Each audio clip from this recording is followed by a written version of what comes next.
थी वो बच गई। परमेश्वर एक मैसेज देना चाहता था आपको कि जब परमेश्वर आपकी जिंदगी में इन्वॉल्व होगा, आपकी जिंदगी में शामिल होगा, जिस तरह इस औरत ने परमेश्वर को शामिल किया। किस तरह से आप परमेश्वर को शामिल कर सकते हैं? तौबा करके, कि आप अपने गुनाहों की तौबा करते हैं, आप ब्लू फिल्मों देखने की तौबा करते हैं, आप जो गंदी संगति में उसकी तौबा करते हैं, व्यभिचार की तौबा अगर आप नहीं करेंगे तो याद रखो परमेश्वर का कोई भी नुकसान नहीं है। आप लोग संघर्ष करते जाएंगे, चर्च के मेंबर भी रहेंगे, आमीन आमीन भी बोलते जाएंगे, लेकिन वो परमेश्वर का मास्टर प्लान नहीं होगा आप लोगों की लाइफ के लिए। आप ये सोचना कि 40 साल जिस तरह से इजरायली जंगल में घूमते रहे, जबकि परमेश्वर का प्लान तो 40 दिन में बाहर निकालने का था, लेकिन उन्होंने अपने शरीर के कामों के ऊपर फतह नहीं पाई, और कारण ये हुआ, उसका रिजल्ट ये हुआ कि वो 40 साल उसी जंगल में घूमते रहे। अब ये आपको डिसाइड करना है, या तो परमेश्वर को अपना जीवन देके, परमेश्वर के रास्तों पे चल के अपने कर्जों को, अपने बीमारियों, कर्जों को, श्रापों को खत्म करना है, या इसी चीज के साथ फाइट करते करते कभी कर लिया पाप, कभी छोड़ दिया, वचन सुन लिया, छोड़ दिया, 10 दिन में फिर एक अटैक हुआ, फिर एक औरत को पकड़ा, फिर एक मर्द को पकड़ा, फिर उसे किया, फिर छोड़ दिया, फिर तो अगर तो ऐसे करना है तो ये काम लंबा होता जाएगा और परमेश्वर अपनी मर्जी को पूरा नहीं कर पाएगा। अब यहां पर परमेश्वर को उसने इन्वॉल्व किया। आप इन्वॉल्व कर सकते हैं, पहला काम तौबा करके। आप तौबा करेंगे, आप परमेश्वर को अपनी जिंदगी में शामिल कर लेंगे। जब परमेश्वर आपकी जिंदगी में शामिल हो जाएगा तो धीरे धीरे आप उसके वचन को जब मानना शुरू कर लेंगे, आप कर्जे से बाहर आ जाएंगे। दूसरा, एक जीवित चर्च के साथ जुड़ना। अब बाइबल कहती है वो क्रिश्चियन थी पहले से ही, यहोवा को मानने वाली थी, पर परमेश्वर के दास के कांटेक्ट में नहीं थी। बाइबल कहती है जब वो मस्से वाले दास के कांटेक्ट में आई और उसने कहा तेरे हाथ में क्या है, उसने कहा थोड़ा सा तेल है। कई बार हम सोचते हैं कि परमेश्वर मुझे बरकत दे। परमेश्वर बोलता है किस चीज के ऊपर बरकत दूं? आज आप परमेश्वर को बोलोगे परमेश्वर मुझे बरकत दे, परमेश्वर बोलेगा किस चीज के ऊपर? तेरे हाथ में क्या है?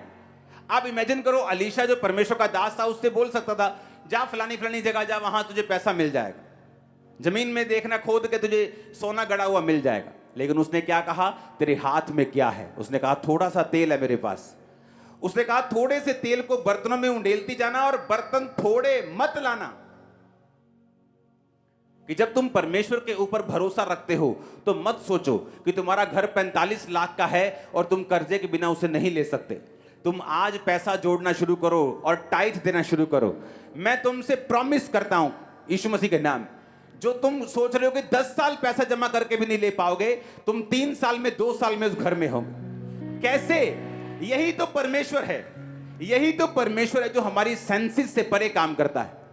यही तो हमें वो भरोसा करना सिखा रहा है कि तुम कुछ भी लेना चाहते हो, उसकी ग्रेस के ऊपर भरोसा रखो, उस स्पिरिट के अनुसार ना चलो जो लोगों में काम कर रही है, जो उस एरिया में काम कर रही है। आप इमेजिन करो, ये स्पिरिट के साथ पास्टर्स भी परेशान हैं।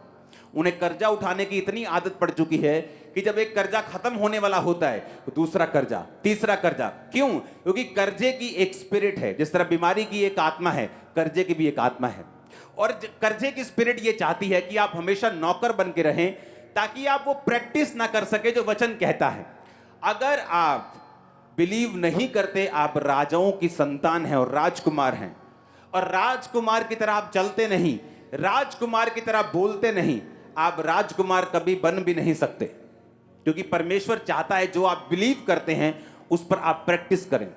अगर आप ये प्रैक्टिस नहीं करते कि आप चंगे हो चुके हैं, आप हेल्थी हैं, आप ब्लेस्ड हैं, यहोवा आपका चरवाहा है, अगर आप ये प्रैक्टिस नहीं करेंगे, बोलेंगे नहीं और चलेंगे नहीं और मानेंगे नहीं, तब तक परमेश्वर आपकी लाइफ में कुछ नहीं कर सकता। हमें ऐसा लगता है क्योंकि हमने आसपास देखा ही ऐसा है। हमने कभी वो फैमिलीज देखी नहीं क्रिश्चियन जो सब चीजें कैश पे या चेक पे जैसे भी लोग लेते हैं, हमने कभी देखा नहीं। लेकिन जब परमेश्वर में मैं चला हूं, हमने देखा है, हमने चीजों को लिया है, पैसा देकर लिया है, बिना कर्जे के लिया है। थोड़े साल पहले मेरी टीम मेरे पास आई। जब बहुत सारे चर्च में काम होते थे तो मेरी आदत ये थी, मैं कामों को रोकना नहीं चाहता था। सुसमाचार का काम होता था, लाखों रुपए खर्चा है उसका, तो उसको मैं रोकता नहीं था। मैंने कहा सब काम साथ साथ चलेंगे, कोई काम हमने रोकना नहीं। अगर भवन बन रहा है वो भी बनेगा, सुसमाचार का काम हम कैसे रोक सकते हैं भवन बनाने के लिए, सब काम चलने चाहिए।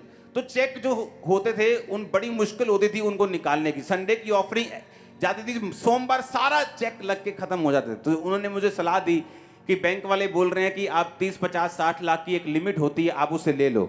तो उससे क्या होगा, लिमिट होने से आप वो एक तरह का लोन होगा जो इंटरेस्ट फ्री होगा, और अगर आपको कोई चेक एक्स्ट्रा लगता है तो उसमें से चला जाया करेगा और बाद में हम पे कर देंगे। मैंने कहा नहीं, हम ऐसा नहीं करें, मेरी जितनी ग्रेस है मैं उतने में चलूंगा। और एक टाइम आया, दिनों में सिचुएशन और महीनों में बदली, आज हम वो कर सकते हैं जो करना चाहते हैं, कोई लोन लेने की जरूरत। लेकिन एक समय ऐसा आता है कि धर्मी होने के बावजूद भी, टाइथ देने के बावजूद भी, फिर भी सिचुएशन ये चाहती है कि आप लोन लें, और परमेश्वर का वचन इस बात के खिलाफ है कि आप लोन लें। सबसे पहले हमें यह समझना पड़ेगा कि परमेश्वर नहीं चाहता मैं कर्जा लूं। हालेलुया। अगर गलती से भी मेरी किसी एक चीज पे कर्जा है तो मैंने अपने सीईओ को बोला है कि अबे मैं रखने वाला नहीं हूं, कोई कर्जा मेरी लाइफ के ऊपर नहीं है, ना मेरी मिनिस्ट्री के ऊपर। हालेलुया। रीजन क्या है, हमें प्रैक्टिस करना है। और जब हम प्रैक्टिस करने लगेंगे, आप मेरी बात पे यकीन करना, हेवन ओपन होगा, पैसों का इंतजाम होगा, आप बाइक्स भी लेंगे, गाड़ियां भी लेंगे, घर भी लेंगे, बच्चों को भेजेंगे भी फॉरेन पढ़ने के लिए, आप बिजनेस भी करेंगे, जॉब्स भी करेंगे, आप घरों को बनाएंगे भी, रेनोवेट भी करेंगे, सब काम करेंगे बिना कर्जे से, in the mighty name of Jesus. बस आपको फैसला लेना है। आप डिलीवरेंस मीटिंग्स में हैं, आपको ये दिमाग में रखना है कि परमेश्वर आपसे बात कर रहा है। और जब आप इस स्पिरिट पर सेट हो जाएंगे कि खुदावन मेरे पास साइकिल के पैसे हैं तो मैं स्कूटर खरीदने नहीं जाने वाला लोन लेके, मैं साइकिल पे ही रहूंगा लेकिन तेरे वचन को पूरा करूंगा, मैं प्रेयर करूंगा, पवित्रताई में रहूंगा, टाइट दूंगा, तेरे सब काम करूंगा, प्रेजेंस में रहूंगा, तौबा में रहूंगा और जीवित चर्च के साथ जुड़ा रहूंगा। बाइबल कहती है जैसे वो जीवित चर्च के सामने आई, अलीशा एक जीवित चर्च था। वो एक जीवित चर्च जो होता है वो मसे से भरा हुआ होता है, और मसा एक ऐसा धागा है जिससे सब प्रकार के कपड़े बनते हैं। टेंट भी धागे से बनता है, पर्दे भी धागे से बनता है, मैट जहां आप बैठे, दरी बैठे वो भी धागे की है, जो मैंने डाला है वो भी धागे का, जो आपने डाला वो भी धागे बना, सब धागे का, किसी का सूती का है, किसी का नायलॉन का है। उसी तरह से जो मसा है, जो अनॉइंटिंग है, जिस तरह से उस औरत पे काम किया और परमेश्वर ने उसे फ्री किया, कैंसर से फ्री किया, पागलपन से फ्री किया, बैकबोन की टीबी से फ्री किया, मस्सा वही है, काम अलग अलग कर रहा है। तो अनॉइंटिंग जो मस्सा जो अब मौजूद है चर्च में, ये कर्जे के ऊपर भी उसी तरह काम करेगा जिस तरह बीमारियों के ऊपर ये काम कर रहा है। आपके पास एडवांटेज ये है कि आप लोग एक जीवित चर्च का हिस्सा हैं, और जब आप एक जीवित चर्च का हिस्सा होते हैं जो मस्सा लोगों को हील कर रहा है, अगले आने वाले समय में आपको ये समझ होनी चाहिए, ये सेंस होनी चाहिए कि मैं चर्च में जा रहा हूं, अपने कर्जे की फाइल को हमेशा लेके जाओ, जो बच्चे मसीह में नहीं उन्हें लेके जाओ, बीमारी वाली फाइल्स को लेके जाओ, बॉडी पे ऊपर हाथ रखो, क्योंकि जो अनॉइंटिंग अलीशा के ऊपर थी, उस अनॉइंटिंग के कारण वो लेडी कर्जे से छुड़ाई गई। जब आप मसे में होते हैं, उस मसे से आप कुछ भी बना सकते हैं। आप उस धागे से टेंट बना सकते हैं, उस धागे से कपड़े बना सकते हैं, दरी भी बना सकते हैं। तो वो धागा एक ही है, मसा एक ही है। इसीलिए उन लोगों की कर्जे में आने की संभावना कम होती है और बिल्कुल जीरो हो जाती है जो परमेश्वर के साथ जुड़े होते हैं, और दूसरा किसी जीवित चर्च के साथ जुड़े होते हैं। रीजन क्या? जब आप जीवित चर्च के साथ जुड़ जाते हैं, जैसे वो अलीशा के पास गई, वो एक जीवित चर्च है, उसने कहा कि मैं तेरे दोनों जो तेरे दास के बेटे हैं उनको स्लेव बनाकर, नौकर बनाकर वो ले जाएगा। उसने कहा तेरे पास क्या है?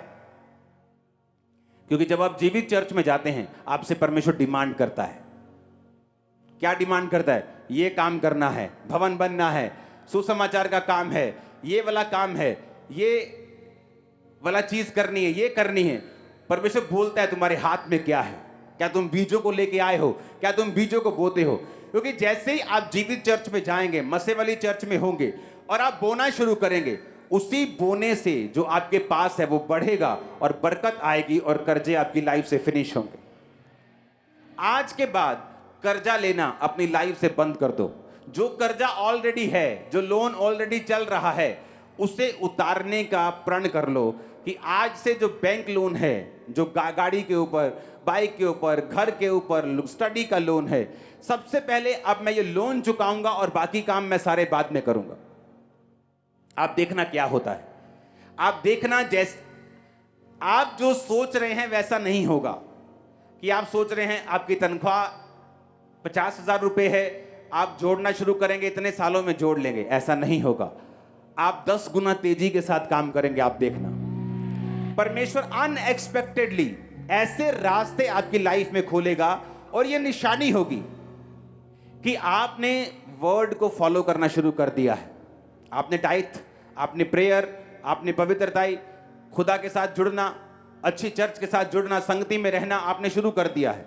उससे क्या होगा, परमेश्वर ऐसे रास्ते आपकी लाइफ में ओपन करेगा कि उसी थोड़ी सी बरकत में ही, उसी पैसे में ही, और परमेश्वर ऐसी चीजों का इंतजाम करेगा जिससे आप उस कर्जे में नहीं रहने पाएंगे और आपकी सोच से पहले वो कर्जा आपकी फैमिली से आउट होगा और दोबारा आप कभी भी कर्जा नहीं लेंगे। In the name of Jesus, आमीन ऊंचा चाहिए। आप मेरी बात समझ रहे कि नहीं? क्योंकि डिलीवरेंस अपने आप नहीं होती। आपने लोगों का कर्जा देना है, लोग आपको तंग करते हैं, आज के बाद लोग आपको कॉल नहीं करेंगे, आप कॉल करेंगे। आप कॉल करेंगे कि भाई साहब आपका कर्जा देना है, मैंने वचन सुना है, मैं फॉलो कर रहा हूं, खुदा की दया से मैं जल्दी आपको कॉल करूंगा। वो नहीं कॉल करेंगे, आप कॉल करेंगे। आप बताएंगे कि आप कर्जा देने के लिए, जितने आप लेने के लिए उत्सुक हैं, मैं उससे ज्यादा देने के लिए उत्सुक हूं। हालेलुया। आप लोग ये बात करेंगे, कर्जा देने वाला आपको कॉल ना करे, आप उनको कॉल करें। आप उनको बताएं कि आप यहोवा को मानने वाले हैं, आप यीशु को मानने वाले हैं, आप आगे से कर्जा नहीं उठाने वाले, क्योंकि ये स्पिरिट आपकी लाइफ में नहीं होनी चाहिए। ये एक स्पिरिट है, कर्जा उठाने की स्पिरिट है, ये एक आत्मा है। हर टाइम कर्जा उठाना, 200 रुपया दें तुझे वापस करता हूं, 500 दें तुझे वापस करता हूं, 2000 दें तुझे वापस करता हूं, 2 लाख दें तुझे वापस करता हूं, 5 लाख की कमेटी उठाई मैं वापस करता हूं, 10 लाख दें, मैं लोन ले लेता हूं, मैं वापस करता हूं, बैंक से ले लेता हूं, धीरे धीरे वापस कर दूंगा। आज से आपकी लाइफ से कैंसिल है इन जीसस नेम। फायर के साथ, आग के साथ, मस्से के साथ, इस अनॉइंटिंग के साथ, इस प्रोफेटिक अनॉइंटिंग के साथ ये कैंसिल है in the mighty name of Jesus. आमीन। आप बोलेंगे काम कैसे चलेगा, बिजनेस कैसे चलेगा? क्योंकि आप लोग ऐसा देखते आए हो, आप लोग दूसरे लोगों को ऐसा करता देखते आए हो, क्योंकि उनकी लाइफ में परमेश्वर नहीं है, पर आपकी लाइफ में परमेश्वर है। आमीन। आपको यह भी समझना है, फिर दूसरे हीलिंग नहीं ले पाते, दूसरे दुष्ट आत्मा से डिलीवरेंस नहीं ले पाते। पागल है तो पागल ही रहते सारी उम्र, लेकिन हम ऐसा नहीं होता। एक क्रिश्चियन बंदा डिलीवरेंस भी लेता है, हीलिंग भी ले लेता है खुदावन से, पागलपन से आजादी भी ले लेता है, बीमारियों से शिफा भी ले लेता है, दुष्ट आत्मा से छुटकारा भी ले लेता है। तो कर्जों से छुटकारा भी तुम लेने पाओगे यीशु मसीह के नाम में बहुत जल्दी। आप मेरी बात समझ रहे कि नहीं? तो ये स्पिरिट जो है आपको फॉलो करनी, क्योंकि परमेश्वर जो है उसकी इच्छा आपकी लाइफ में यही है। आमीन। नीति वचन 22 उसकी 4 आयत में लिखा, नम्रता और यहोवा के भय मानने का फल धन, महिमा और जीवन होता है। अगर आप नम्र हैं, वो नम्र नहीं जो एक गरीबी एक व्यक्ति को नम्र बना देती है, वो नम्रता नहीं है, वो मजबूरी है। किसी व्यक्ति को नम्र देखना है तो तब देखो जब उसके साथ बहुत सारा उसके पास पैसा आ जाए, तो भी वो नम्र है कि नहीं। वो गरीबों से कैसा व्यवहार करता है, कैसे बात करता है, कैसे जीता है, उस नम्रता की परमेश्वर बात कर रहा है जो फेक नहीं है। लोग फेक नम्रता दिखाते हैं, मुंह के मीठे होते हैं, लेकिन वो नम्रता नहीं है, वो एक्टिंग है जो लोग करते हैं। खुदा ने तुम्हें एक्टिंग करने के लिए नहीं बुलाया, लेकिन अगर तुम नम्रता है और यहोवा का भय है, यहोवा का भय होगा तुम व्यभिचार नहीं करोगे, यहोवा का भय होगा तुम कोई ऐसा काम नहीं करोगे जो परमेश्वर के वचन के खिलाफ है। आई थिंक ये दूसरा हफ्ता है लगातार जहां मैंने प्रेयर लाइन में सुना है, ये कोई मैंने प्रेयर लाइन नहीं लगाई, जस्ट टीम को कार्ड बनाने का काम दिया, वो बना दिए और लोग ऐसे ही खड़े। घर में हर 15 दिन बाद एक डेथ हो रही, और दोनों केसेस में शैतान इन्वॉल्व है। वचन कहीं तोड़ा गया है, कुछ ऐसा खाया गया है जो आपने नहीं खाना, कुछ ऐसा किया गया है जो आपने नहीं करना। तो जब शैतान को आपने इन्वॉल्व कर लिया तो उसका काम है कर्जा देना, उसका काम है बीमारी देना, कंफ्यूजन देना, लिमिट लाइफ देना, लिमिटेड, जो लिमिट में रहे। लेकिन जब परमेश्वर इन्वॉल्व हो जाता है तो वो 5 रोटियां और 2 मछलियां जो फिलिप्पुस कहता था कि 200 दिनार की भी रोटी हम मोल लेंगे तो लोगों के लिए काम नहीं आएंगी, और पतरस का भाई कहता था कि परमेश्वर 5 रोटियां और 2 मछलियां इतने लोगों के लिए क्या हैं। लेकिन बाइबल कहती है 12 टोकरियां उनमें से बची। जब परमेश्वर आपकी परिस्थिति में इन्वॉल्व होगा, आपके पास बचेगा, इनफ होगा, ज्यादा होगा, आप उधार देने पाएंगे बहुत जल्दी, आप कर्जा देंगे, लेंगे नहीं इन जीसस ने। आप मेरी बात समझ रहे कि नहीं? आपको ये प्रॉमिस करना होगा कि आपको इस मेंटालिटी से बाहर आना होगा। क्यों यहूदी लोग आज पूरी दुनिया में छाए हैं? क्यों यहूदी लोगों का business, top world class businesses उनके पास हैं? अमेरिका में कुछ एरियाज ऐसे जो पूरे एरिया यहूदी लोगों के हैं, पूरे के पूरे मीडियाज उन्होंने खरीदे हुए हैं, खरबों रुपए के, अरबों खरबों रुपए के। इंडिया का मीडिया देखो कितना करोड़ों, हजारों करोड़ों में है, लाखों करोड़ों में सिर्फ इंडिया का। और जो अमेरिका का मीडिया है वो सिर्फ अमेरिका को नहीं, पूरे दुनिया को जहां इंग्लिश बोली जाती कवर करता है, दूसरे एरियाज को भी। वो अगर इंडिया करोड़ों में है तो वो खरबों ट्रिलियंस डॉलर्स में है, और यहूदियों ने कब्जा किया हुआ है। रीजन, यही रीजन, उनको देने की आदत डाली जाती है बचपन से। एक बच्चा अगर चर्च में भी जाएगा तो चाहे 2 रुपए लेके जाए, 10 रुपए लेके जाए, लेकिन बच्चे को भी हाथ से वो बुआते हैं। उनको आदत दी जाती है कि देना है, देना है। अगर देने की आदत होगी तो खुदा तुम्हें देगा, और तुम देने की आदी बन जाओगे और तुम्हें और परमेश्वर देगा। Hallelujah, hallelujah. बहुत सारी चीजें मेरी लाइफ में ऐसी होती हैं, घटनाएं। बाइबल कहती है, उसने कहा तेरे हाथ में क्या है? उसने कहा थोड़ा सा तेल है। बात थोड़े की नहीं, बात ये नहीं है कि आज तुमने 500 बोया के 50 बोया। बात परमेश्वर पैसों को नहीं देखता, लेकिन किसी ने 50 अपने 60 रुपए में से बो दिए हैं, और किसी ने 500 अपने लाख में से बोया है। परमेश्वर 500 को अप्रिशिएट नहीं करता, लेकिन 50 को अप्रिशिएट करता है, जो घटी में बोया गया, थोड़े में बोया गया है। जब आप थोड़े में से भी बोना शुरू करते हैं, थोड़े से में भी वफादार रहना शुरू करते हैं,